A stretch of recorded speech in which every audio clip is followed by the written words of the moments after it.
Республика буенча 218 меңләп баланың җәйге ялын дәүләт кайгыртачак. Нурлатта исә бу сезонда 31 ноктада ял оештыру каралган. Алар өчен 11 миллион сумнан артык акча тотылачак. Кызыклы ял итү белән бер рәттән әти-әниләр үз балаларының исән-имин ял итеп кайтуларын тели.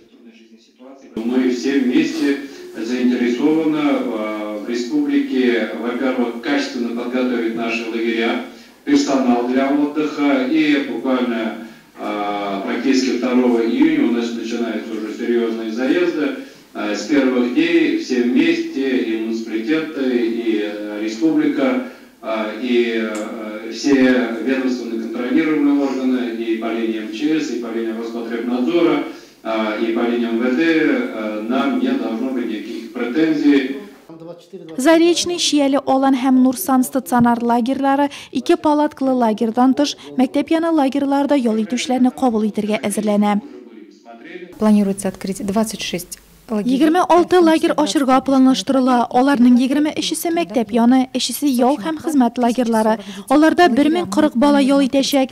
Лагерьлар 1 июньдә ачыла, 24 июньгә кадәр эшләячәк. Ял һәм хезмәт лагерьлары 18 көн дәвам итә.